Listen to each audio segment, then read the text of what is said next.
This might end up being one of the shortest reviews we've done in a while, because basically we're going to talk about AMD's new lineup of processors. It's pretty much just the old lineup, but newer. Extra newer? Extra new. The Corsair Vengeance A4100 offers a professional streaming setup out of the box with the included Elgato 4K 60 Pro video capture card, capable of recording 4K HDR10 gameplay at 60 FPS. The Vengeance A4100 series features high-performance RYZEN 7 3000 series processors and an NVIDIA RTX 20 series video card with plenty of performance to play today's top titles with incredible detail and frame rates. To see the complete spec list and to learn more, click the link in the description below.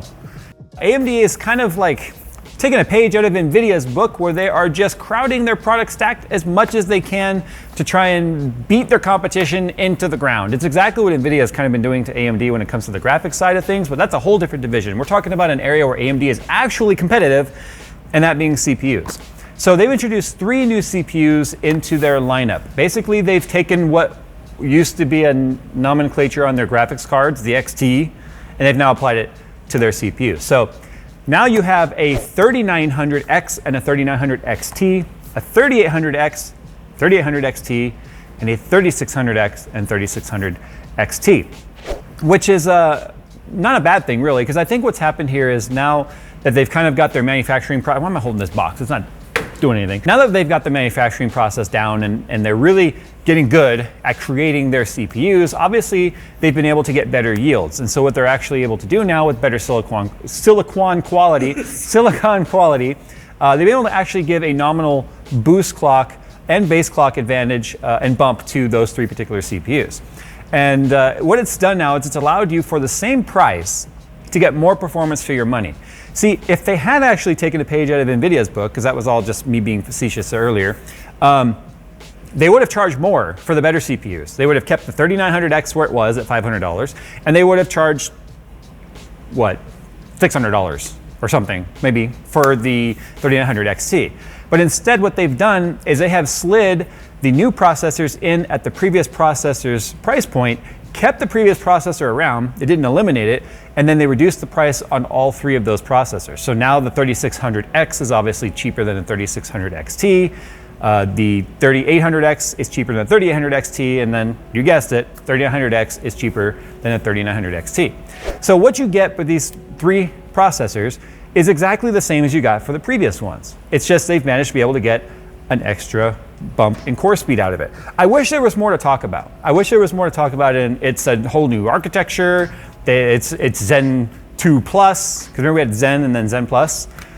It's not Zen 2 Plus, it's literally the same. I mean, it's not a bad thing, right? If you're able to get more for your money, more clock speed for the same amount of money, there's really nothing to complain about there. Now, we took the 3800 XT and compared it to the 3800X today. And the reason why we did that, well, there's a couple reasons. One, our 3900X and our 3600X are both being occupied in different systems. But the 3800 XT, I feel, is kind of the sweet spot on this one. One, it's 8 core, 16 thread. So that brings the competition to the 9900K, which is now, I think, the 10700K, 8 core, 16 thread. But the 3800 XT actually gives you a 200 or up to 200 megahertz core advantage or core clock bump, where the 3600 XT and the 3900 XT only say up to 100. So I'm not entirely sure why the 3800 XT is able to get up to 200. Maybe the clock speeds on that particular chip are always a bit more conservative across the board. I mean, the 3800 XT being 8 cores and 16 threads says it's going to be about a 105 watt TDP. We know it's going to be doing more than that in terms of heat, but the total power draw they're advertising as 105 watt. But now we're going to see, instead of 4.5 gigahertz on single core, we're going to see 4.7 gigahertz on single core. And then the same thing regarding multi-core. That seems to be about 100 megahertz to 150 megahertz-ish bump. So we actually took our typical CPU test. We took 3 titles for CPU and mixed combo, or mixed CPU/GPU. And then we've got 3 games, which is one of them, again, is the 3D Mark that's like right in the middle of the 2. And we tested that both with 1080p and 1440. And what we do there when we test between 1080p and 1440 is when you have a lower resolution, the graphics card is obviously able to render more frames. It's less demanding for the graphics card to render 1080p than 1440. But what that does is allows us to send a lot of frames per second to the CPU to identify any sort of CPU bottleneck. Now what we do then is we compare the exact same tests, the exact same settings, same everything, to the new CPU, and then we look for any sort of lift in performance. And surprisingly, there was quite a bit of lift in performance across the board. Now you might think 100-ish to 150 megahertz on all core. In this case, it was boosting to what, 4.25 is roughly what we were boosting to on the all core. And then we were getting 4.650 to 4.7 single core across the board. Now it doesn't sound like a lot, but it definitely is in terms of what our results were. So with that said, why don't we just go and show you what those results are, and then we'll talk about the value here and some things you need to know in preparing for upgrading or adopting the new XT processors.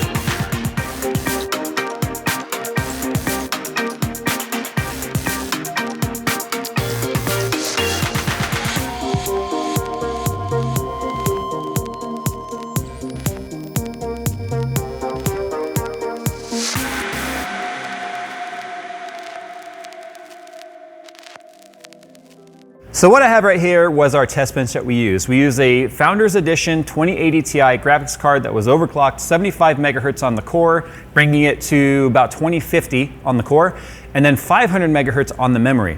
If you're wondering, a memory overclock of 500 will give us a much bigger performance increase than just the 75 megahertz on the core. But like I said, we wanted to ramp up the CPU bottleneck as much as possible by throwing as many frames per second as we could. Now, this is the 3800 XT that's on here right now, and I can tell you the temperatures on here are a little bit higher than we saw with the 3800X.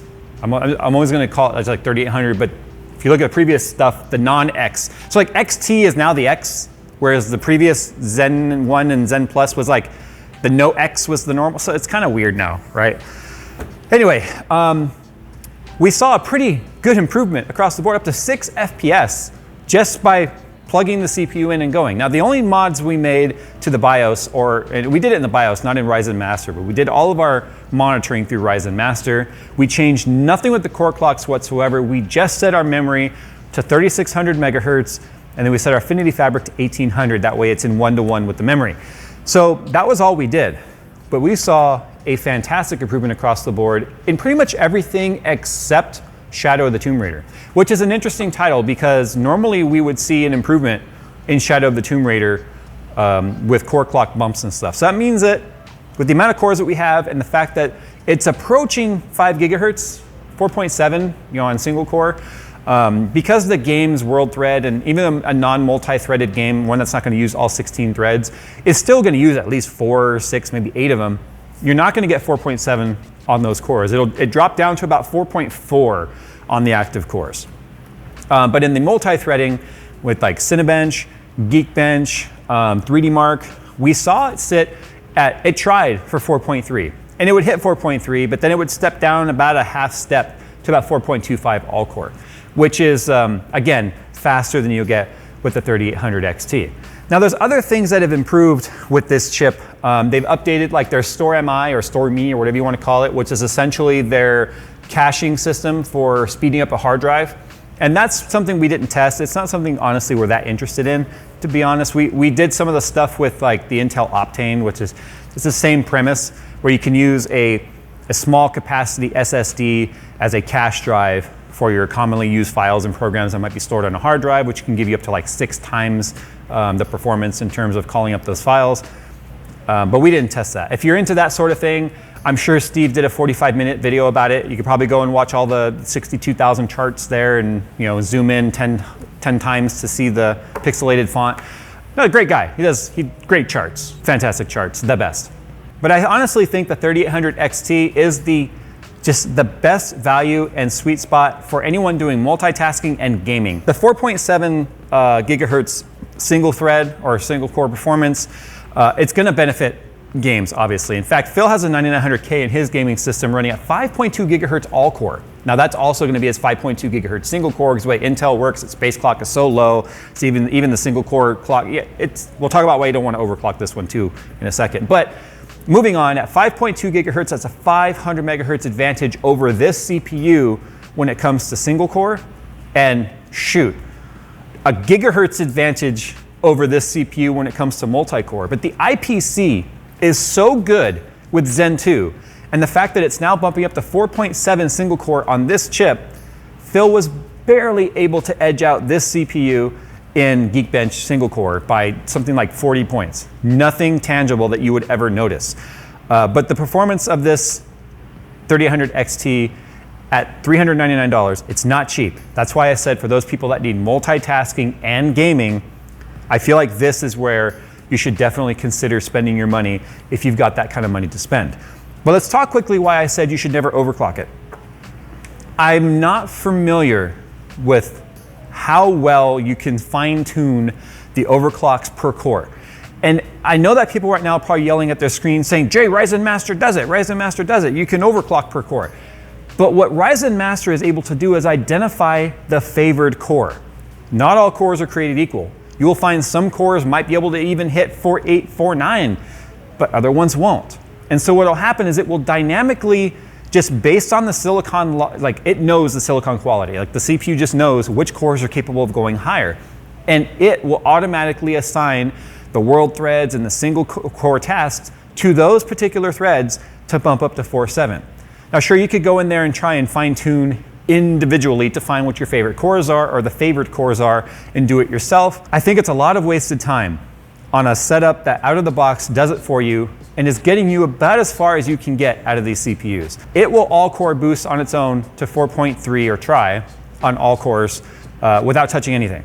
And then I said over, like when it hits about 80C, which is the hottest we saw it get, that's 15C below its TJ Max of 95C with a Be Quiet Dark Rock Slim on here, which I would find to be an okay CPU for something with this many cores, or cooler I should say. But I would recommend something bigger if you really want to start doing long sustained workloads with all cores active. But I don't think with the amount of time that you're going to spend trying to fine tune each individual core is going to get you any sort of noticeable tangible improvement over just letting Ryzen's own logic do it for you. There's not a lot of headroom in these CPUs, and probably even less so on the XT than you'll find with the X, because they've already squeezed that extra performance out of here. Remember the up to 200 extra megahertz? So with that said, Ryzen's at the point where you can take it out of the box, throw it in your system, bump up the memory speed, and just run with it. Now in terms of compatibility, I was a little concerned that these CPUs wouldn't work in a motherboard without a BIOS update. In fact, we were sent BIOS, beta BIOS for these tests. That's also a little star we have to put on here. These are beta BIOS. So you're gonna wanna obviously see what the performance is like once retail BIOS hit. But AMD is saying that they will work in any motherboard that is already 3000 series ready. It's kind of like when the 9900KS came out. When the 9900KS came out, some motherboards couldn't actually run it until you updated the BIOS, which is weird because they're essentially the same architecture and everything. It has everything to do with microcode, and the motherboard has to know what's in there. And if it sees a code it's never seen before, it's not going to work. I can't tell you if this one worked out of the box because we went ahead and updated the BIOS anyway, just to make sure it was fully compatible, because our BIOS was from June of 2019, and we were extremely out of date on the BIOS. Like I said, if it ain't broke, don't touch it. But that's it. The XT, it's a little faster. 200 megahertz in this instance, or up to 100 megahertz for the other two chips. But it's not a bad thing, because you're getting that performance at the same price point as before. And if you don't care about the little bit extra performance and you want to save the $50 to $70, then you can just get the non-XT. Just get the X. That's all there is to say.